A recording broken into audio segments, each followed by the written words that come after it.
Bismillahirrahmanirrahim. Alhamdulillah rabbil alamin. Wa bihi nasta'in ala umuri dunya waddin. Salatu wassalamu ala asyrafil anbiya wal mursalin sayyidina wa habibina Muhammadin wa ala alihi wa ashabihi ajma'in. Qala al-musannif al-imam hujjatul Islam Abu Hamid Muhammad bin Muhammad al-Ghazali rahimahullah wa nafa'ana bi ulumihi. Wa amma thamaratul fikri fahiyal ulumu wal ahwalu wal a'mal walakin thamaratuhul khassah al ilmu la ghairu. Na'am idha hasala al ilmu fil qalbi taghayyara halul qalbi wa idha taghayyara halul qalbi taghayyarat a'malul jawarih wal amalu tabi'ul hal wal halu tabi'ul ilmi wal ilmu tabi'ul fikri wal fikru idzan huwal mabda'u wal miftahu lil khairati kulliha wa hadha huwa alladhi yakshifu laka an fadilati tafakkur wa annahu khairun min az-zikri wat tazakkur li'anna al-fikra zikrun wa ziyadah wa zikrul qalbi khairun min amalil jawarih bal syaraful amal lima fihi min az-zikri fa idzan at-tafakkuru afdalu min jumlatil amal walidzalika qila tafakkuru sa'atin khairun min ibadati sanatin ila akhir.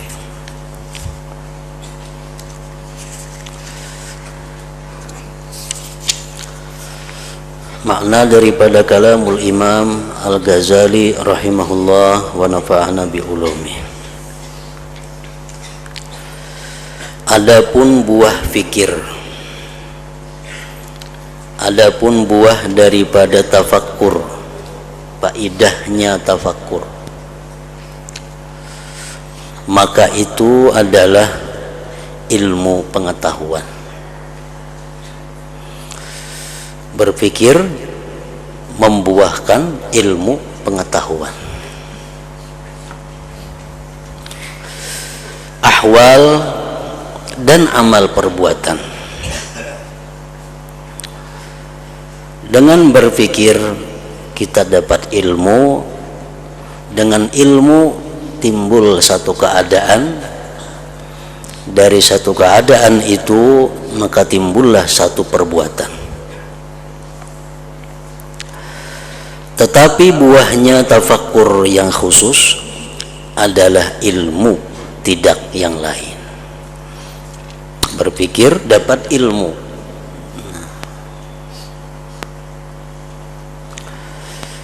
Ilmu didapat maka timbullah satu keadaan. Apabila ilmu berhasil di dalam hati, maka keadaan hati menjadi berubah.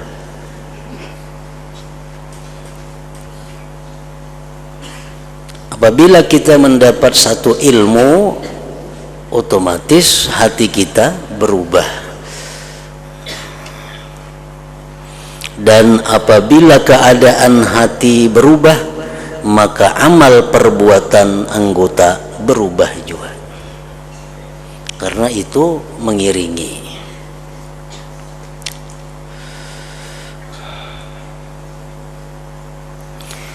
Maka amal perbuatan itu mengikuti keadaan, dan keadaan itu mengikuti ilmu, dan ilmu itu mengikuti fikir, mengikuti tafakkur.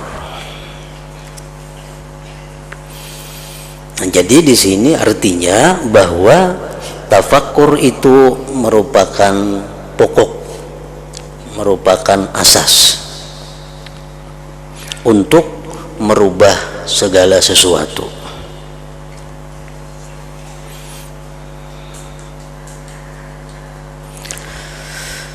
Jadi pikir tafakkur adalah permulaan dan kunci bagi segala kebaikan semuanya.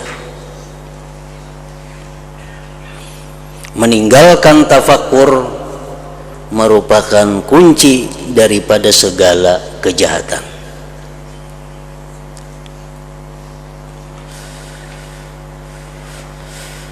Nah, oleh karena itu, andai kata manusia itu mau bertafakkur, berpikir tentang dosa, tentang satu maksiat, andai kata manusia kita mau berpikir tentang maksiat, maka pasti kita menjauhi maksiat itu. Bisa karena takut atau karena malu kepada Allah Subhanahu wa ta'ala. Nah, kenapa kita memperbuat dosa? Karena kita kada tafakkur sebelumnya.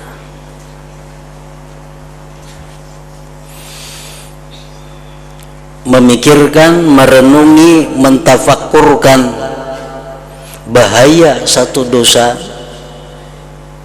mengakibatkan kita berjauh daripada dosa itu.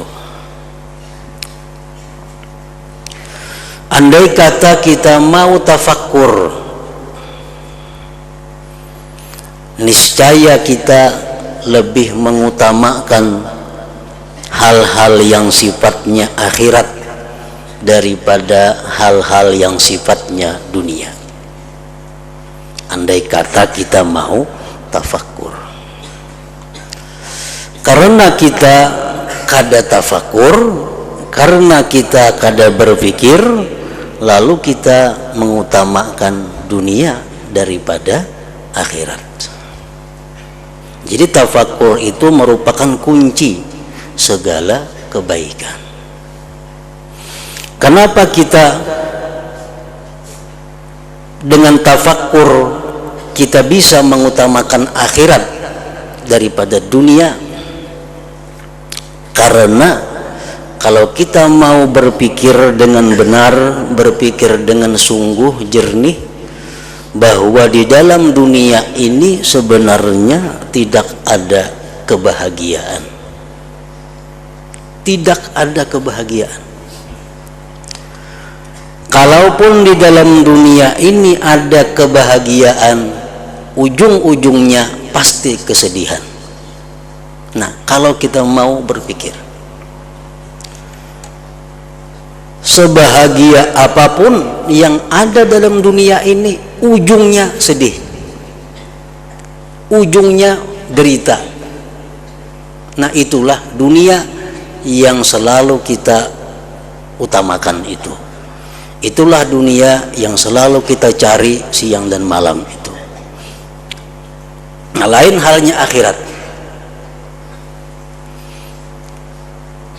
Kebahagiaan di akhirat, kebahagiaan yang tidak ada akhirnya.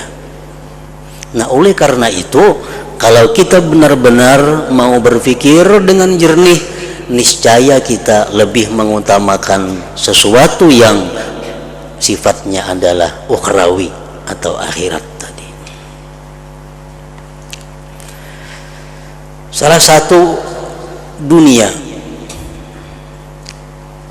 yang paling menyedihkan kita, yang paling membuat kita menderita, sesuatu yang paling kita sayangi, itu yang paling membuat kita menderita. Nah, ini dunia. Makin sayang kita dengan sesuatu itu, maka sesuatu itu nantinya akan membuat sangat menderita. Makin kita kurang sayang dengan sesuatu itu, maka makin kurang kita menderitanya.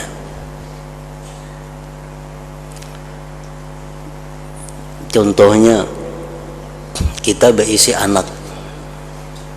Anak ini paling kita sayangi, paling bahagia kita bila di dekat itu anak. Anak pasti mati, atau kita mati. Nah, di saat kita berpisah dengan anak yang paling kita sayangi itu, kita sangat menderita. baik kita yang memisahi anak atau anak yang memisahi kita, maka pasti kita akan berpisah, pasti akan berpisah.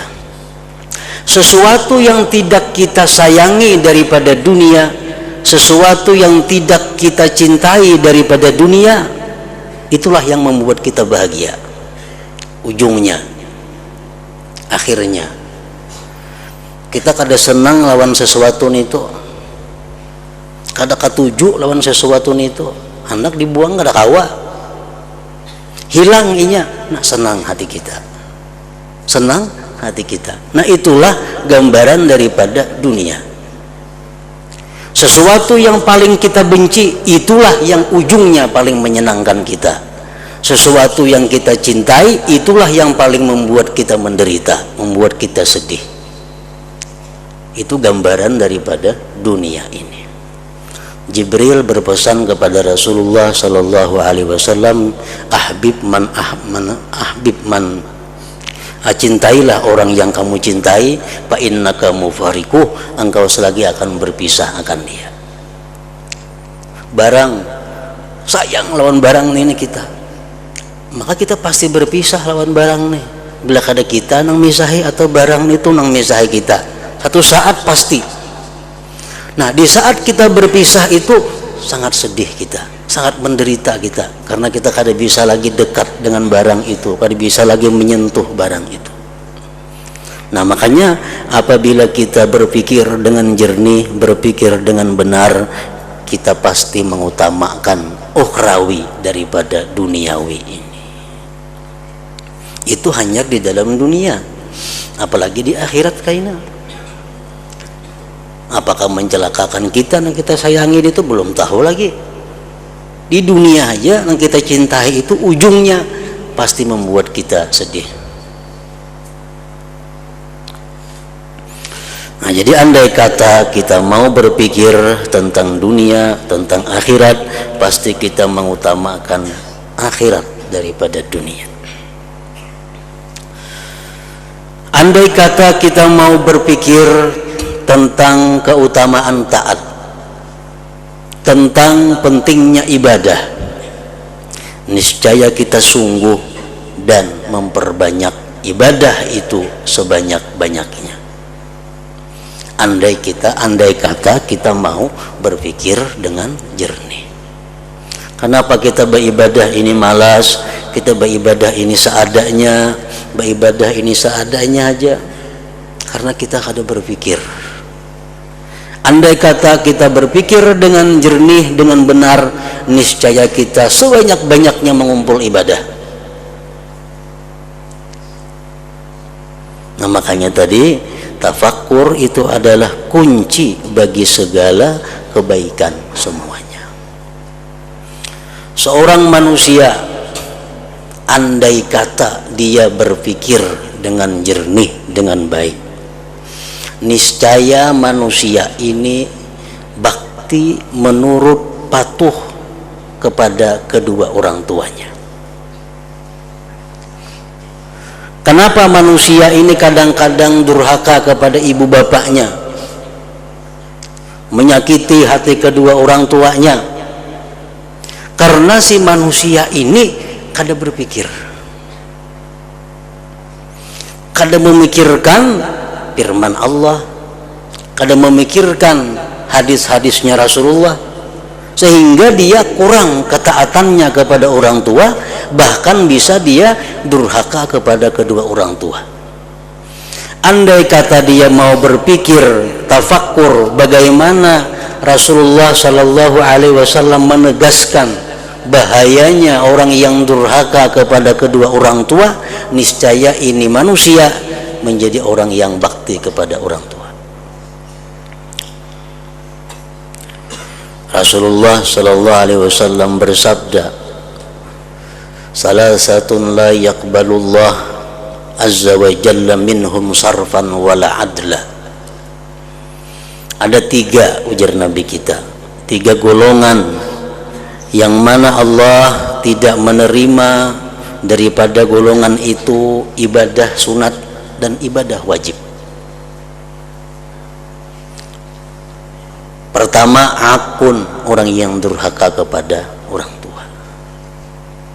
Nah, kalau ini direnungkan, kalau ini ditafakkurkan, kalau ini dipikirkan, Allah kadang menerima ibadah sunat, ibadah wajib orang yang durhaka kepada orang tua. Siapa yang wani durhaka? Apa gunanya sembahyang? Ditolak Allah. Apa gunanya bersedekah? Ditolak Allah. Apa gunanya puasa? Ditolak Allah. Apa gunanya baca Quran? Ditolak Allah. Karena satu, durhaka kepada orang tua. Nah, cuma karena hadis Nabi itu kada terpikirkan, hadis Nabi itu kada ditafakkur, lalu manusia itu kerap kali durhaka kepada kedua orang tuanya. Apalagi di akhir zaman. Semakin akhir zaman ini, manusia semakin durhaka kepada orang tuanya.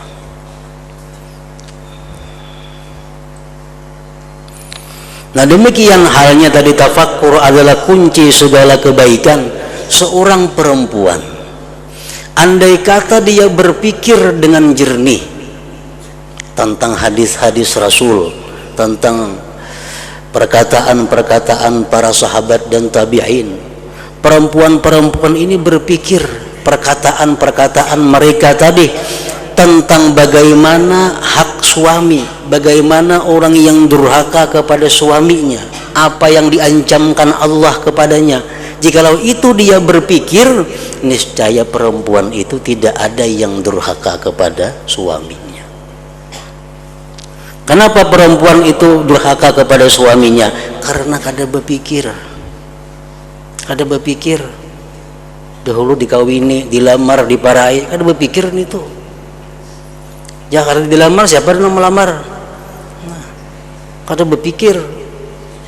Kada berpikir lagi tentang hadis Rasulullah.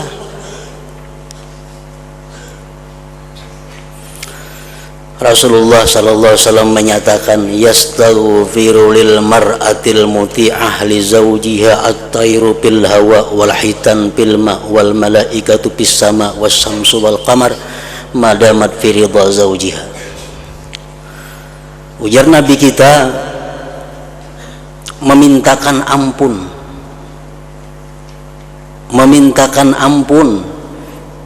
untuk perempuan yang bakti kepada suaminya, burung-burung yang ada di udara, ikan-ikan yang ada di laut, malaikat-malaikat di langit, matahari dan bulan. Semua itu memintakan ampun kepada perempuan itu ke hadirat Allah selama perempuan itu berada dalam ridha zaujiha, keridhaan suaminya. Nah, amun ini ditafakkurkan oleh perempuan, semuaan perempuan akan jadi perempuan yang bakti kepada suaminya. Tapi kada dipikirkannya itu. Ya, kada dipikirkan itu. Nah, kada usah beristighfaran lagi gin, bebakti lawan laki aja sudah. Burung mintakan ampun, iwak mintakan ampun, matahari, bulan.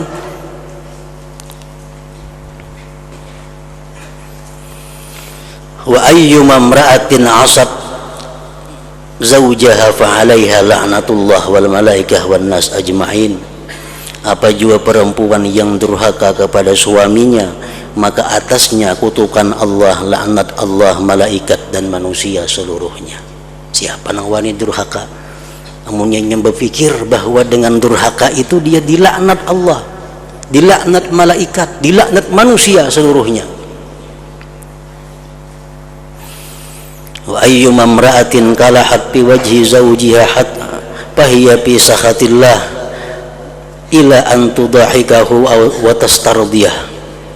Apa jua perempuan yang masam muka, muram muka di hadapan suaminya, maka dia berada dalam kemurkaan Allah sampai dia minta ridha dan membuat suaminya tertawa. Nah,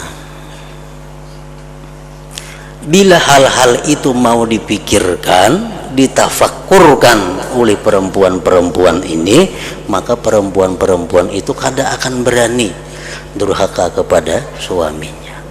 Jadi tafakkur itu benar-benar merupakan kunci segala kebaikan.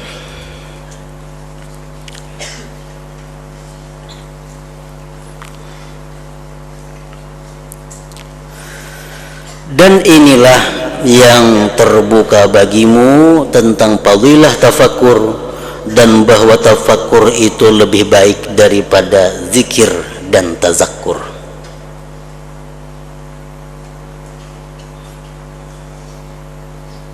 Zikir itu sudah baik luar biasa, tafakkur lebih baik daripada zikir.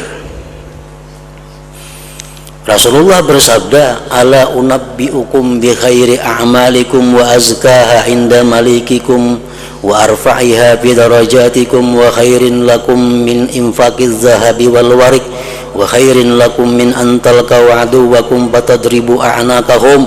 Qalu bala, qala dzikrullah, rawahu Ibnu Majah.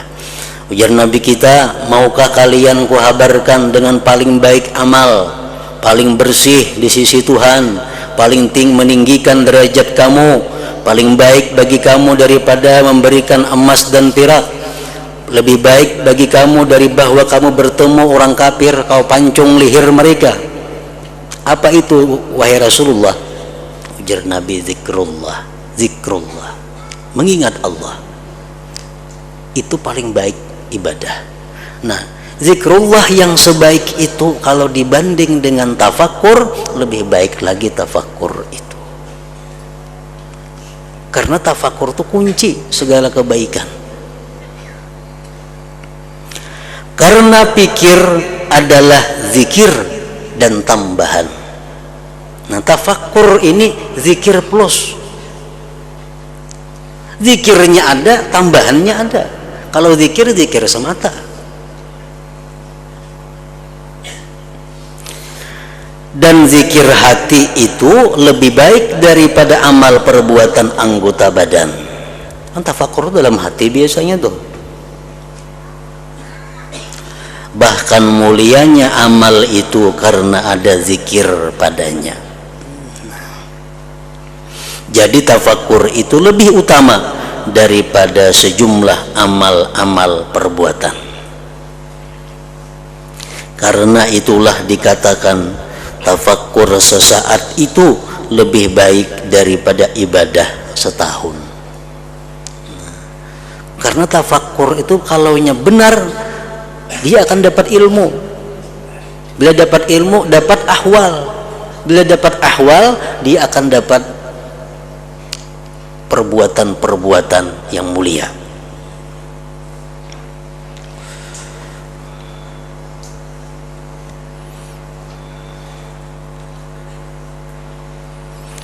Karena itulah dikatakan tafakkur sesaat lebih baik daripada ibadah setahun. Maka dikatakan ia adalah tafakkur tadi yang memindahkan dari yang tidak disukai kepada yang dicintai. Ubat, samuaan kada suka ubat. Tapi karena kita tafakkur, jadi suka lawan ubat. Jadi suka. Mana pahit, mana larang harganya. Siapa yang sukanya lawan ubat ini tuh? Tapi karena tafakkur, jadi suka dengan obat. Nah, iya, tafakkur adalah memindahkan dari yang tidak disukai kepada yang dicintai, dan dari keinginan dan kerakusan kepada zuhud dan qanaah. Orang ini hubud dunia. Siapa orang yang paling sakit matinya? Orang yang cinta dunia. Paling sakit matinya, walaupun dia ahli ibadah, walaupun dia ahli ilmu, tapi kalau dia cinta dunia paling menderita matinya. Kenapa maka menderita matinya? Kebanyakan nang disayanginya berpisah lawan inya. Motor berpisah, rumah berpisah, itu toko terpisah, kabun terpisah. Padahal sampai dia motor sabu aja hilang sudah sakit hati, apalagi bertaan hilang. Siapa yang paling sakit waktu mati? Orang yang paling banyak mencintai dunia. Namun dipikirkan itu, bujur-bujur dipikirkan, akan bisa memindahkan kepada zuhud dan qanaah. Dan dikatakan tafakkur adalah yang menimbulkan musyahadah dan taqwa. Tafakkur adalah yang menimbulkan musyahadah dan taqwa. Nah, musyahadah itu sesuatu keadaan yang tinggi. Tapi musyahadah itu kadang akan bisa kita dapat kalau ada tangga-tangga sebelumnya. Di antara tangga-tangga untuk dapat musyahadah itu apa? Muhasabah, menghisap diri. Nah, menghisap diri tafakkur. Pikirkan, besokan tadi aku bekerja apa? Jam sekian tadi aku berkata apa? Habis zuhur aku berkawan siapa? Dudukan di mana? Apa yang dibicarakan? Makanan apa yang dimakan? Di muhasabah.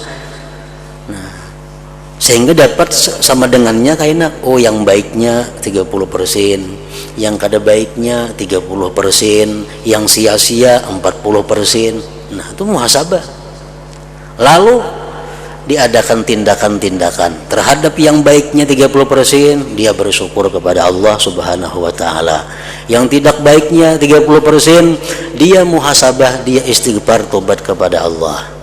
Nang sia-sia, dia pun akan berjanji kada akan memperbuat juga lagi nang sia-sia itu. Nah, orang-orang yang seperti itu akan bisa dapat musyahadah. Karena itulah Allah Ta'ala berfirman, la'allahum yattaqun aw yuhditsu lahum dzikra, artinya agar mereka bertakwa atau agar Al-Quran menimbulkan pengajaran bagi mereka.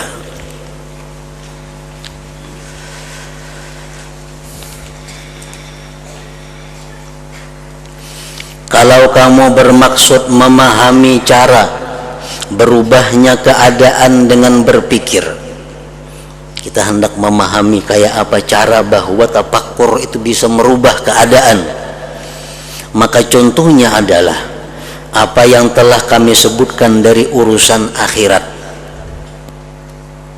Sesungguhnya berpikir padanya memberitahu kepada kita bahwa akhirat itu lebih utama untuk diutamakan daripada dunia. Maka apabila ma'rifat ini telah meresap dengan yakin dalam hati kita bahwa akhirat itu lebih utama dari dunia untuk diutamakan, maka hati menjadi berubah kepada senang pada akhirat dan zuhud pada dunia. Dan inilah yang kami maksudkan dengan keadaan senang kepada dunia berubah kepada keadaan senang dengan akhirat. Karena keadaan hati sebelum ma'rifat ini adalah cinta dunia, cenderung kepadanya, lari dari akhirat dan sedikit keinginan padanya. Dahulunya kayak itu, dulunya cinta kepada dunia, lari daripada akhirat. Tapi karena dia berpikir, karena dia tafakkur dengan benar, tafakkur dengan jernih, dapat satu ilmu. Apa ilmunya? Bahwa ternyata akhirat lebih utama daripada dunia. Lalu keadaannya pun berubah, dulunya benci kepada akhirat, sekarang berpindah benci kepada dunia. Nah, itu. Kemudian perubahan kehendak membuahkan amal perbuatan anggota badan dalam menjauhi dunia dan menghadapi kepada amal perbuatan akhirat. Maka di sini ada 5 derajat. 1, tazakkur, yaitu menghadirkan 2 ma'rifat dalam hati. Menghadirkan 2 ma'rifat dalam hati ngarannya tazakkur. Lain tafakkur, tazakkur. Napa 2 ma'rifat yang dihadirkan?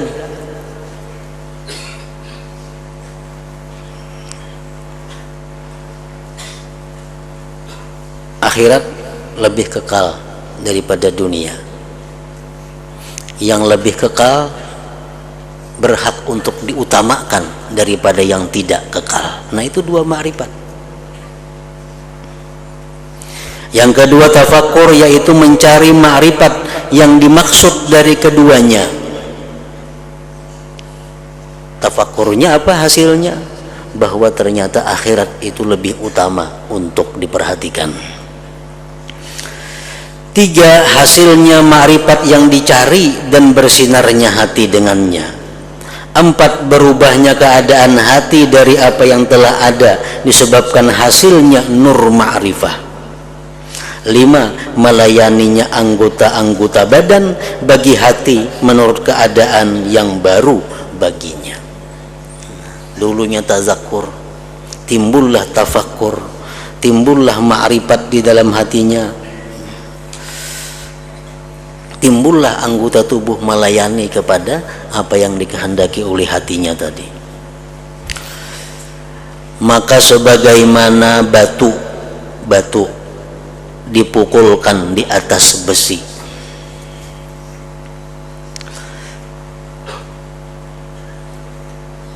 lalu keluar daripadanya api yang dengannya itu api tempat menjadi bersinar.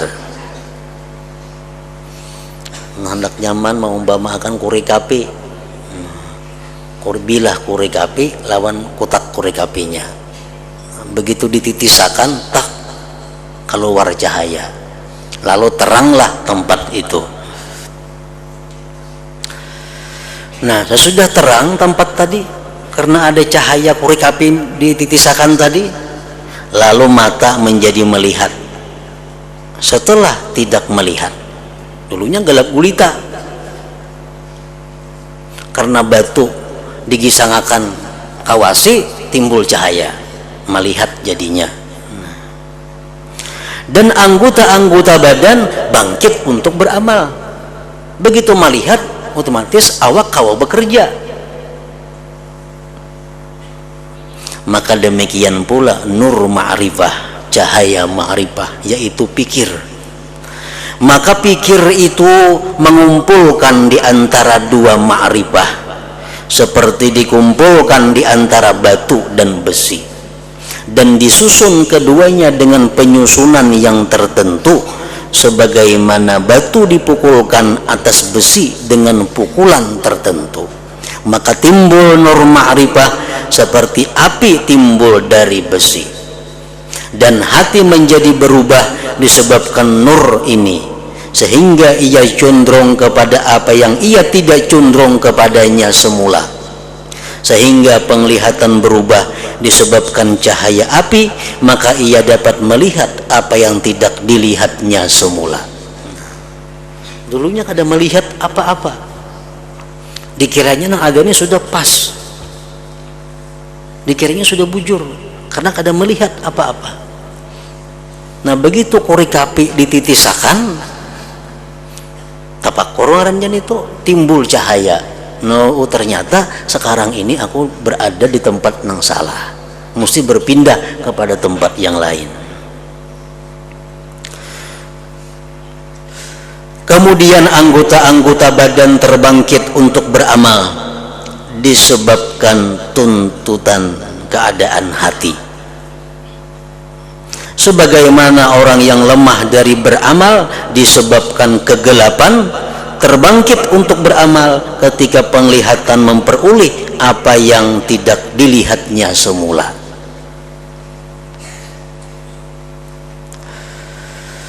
Nah, jadi buah fikir, faidah tafakkur adalah ilmu pengetahuan. Itu ilmu pengetahuan dan ahwal keadaan-keadaan. Dan ilmu pengetahuan itu tidak ada kesudahannya. Ilmu pengetahuan kada ada ujungnya. Makin banyak kita tafakur, makin banyak ilmu yang dihasilkan.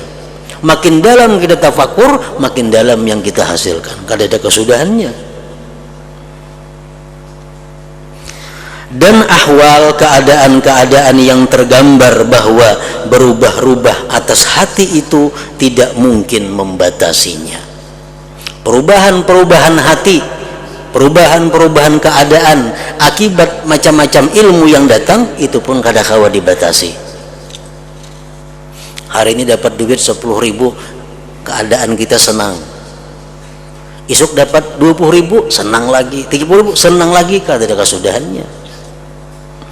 Karena inilah jikalau seseorang murid hendak membatasi macam-macam pikiran dan jalan-jalannya, dan bahwa ia pada apa yang dipikirkan, niscaya ia tidak mampu demikian, karena tempat-tempat berlakunya pikiran tidak terbatas dan buahnya tidak berkesudahan. Namun kami, ujar Imam Ghazali, bersungguh-sungguh pada mendhabit, menghinggai tempat-tempat berlakunya pikiran dengan menyandarkan kepada kepentingan-kepentingan ilmu agama, dan dengan dikaitkan dengan ahwal yang menjadi kedudukan makam as-salikin, orang-orang yang menempuh jalan kepada Allah Subhanahu wa ta'ala.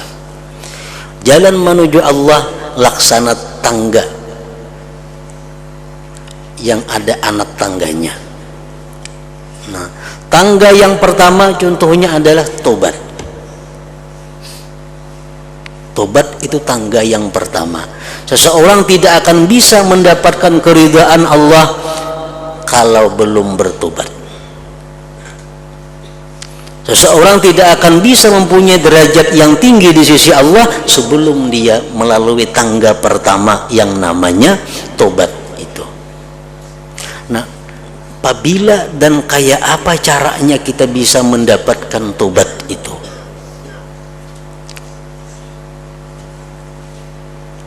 Salah satu adalah dengan tafakkur. Setiap tangga-tangga, anak-anak tangga itu kita naiki, bisa kita lalui dengan tafakkur terlebih dahulu. Kenapa kita harus tobat? Karena kita berpikir. Nah, apa yang dipikirkan? Satu, qubhaz dzunub, jahatnya dosa. Kalau aku berdosa, aku ini berarti sangat jahat di sisi Allah. Dengan dosa itu Allah bisa menghukum aku, mengazab aku. Dengan dosa itu aku dikucilkan dari golongan orang-orang yang mulia di sisi Allah. Dengan dosa itu aku tidak akan termasuk umat Nabi Muhammad yang baik. Nah, kita pikirkan kejahatan-kejahatan dosa. Yang kedua yang dipikirkan adalah syiddata uqubatillah, dahsyatnya siksa Allah. Orang yang berbuat satu dosa ini umpamanya bisa dimasukkan ke neraka 2 hari 2 malam. Masuk ke neraka 2 hari 2 malam, sanggup pada aku? Bila sanggup, ayo gawe dosa. Nah, yang ketiga yang dipikirkan apa? Da'afaka bidzalik, lemahnya engkau pada yang demikian. Jelas sudah kada mampu. Karena rokok sedikit ya kalipik-kalipik. Nah, 3 pikiran itulah yang bisa membawa kita kepada anak tangga yang bernama tobat tadi. Jadi tobat itu kadang-kadang umpatan, obat-obatan kita tobatan, kadang-kadang obat-obatan. Mesti ada langkah-langkah mukaddimah tobat itu mesti ada. Kenapa kita bertobat? Mesti dilalui dengan tafakkur tadi. Nah, itu contoh makam tobat. Lulus di makam tobat, kita akan naik ke tangga, ya, anak tangga yang kedua yang namanya wara. Wara itu menjaga diri daripada yang diharamkan Allah, atau menjaga diri daripada hal-hal yang tidak jelas halal dan haramnya. Nah, kayak apa kita bisa dapatkan wara itu? Dimulai dengan tafakkur. Apa yang ditafakkurkan tentang sesuatu yang bisa kita wara? Tafakkurkan hadis-hadis Rasulullah.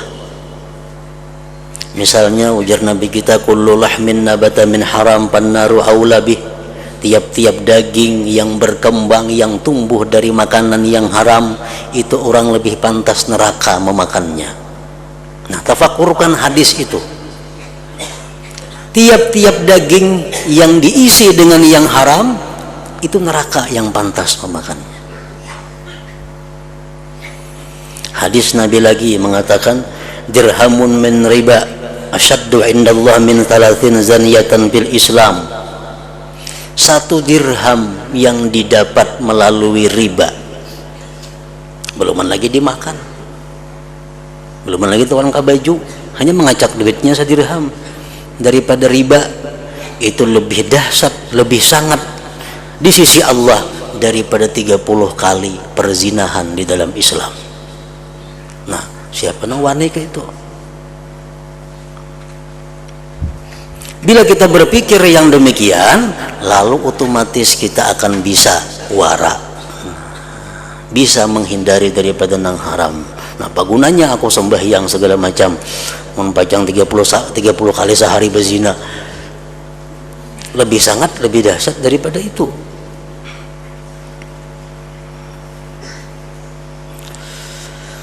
Dan adalah yang demikian itu catatan secara jumlah. Karena sesungguhnya uraian demikian itu mendorong menjelaskan ilmu pengetahuan semuanya. Dan jumlah kitab-kitab ini adalah seperti penjelasan bagi sebagiannya. Sesungguhnya kitab-kitab ini memuat atas ilmu-ilmu, dan ilmu-ilmu diperoleh dari pikiran-pikiran yang tertentu. Maka hendaklah kami mengisyaratkan kepada dhabit yang menghimpunkan padanya agar berhasil mengetahui kepada jalan-jalan fikiran, jalan-jalan tafakur. Nah, selanjutnya penjelasan tentang jalan-jalan fikir.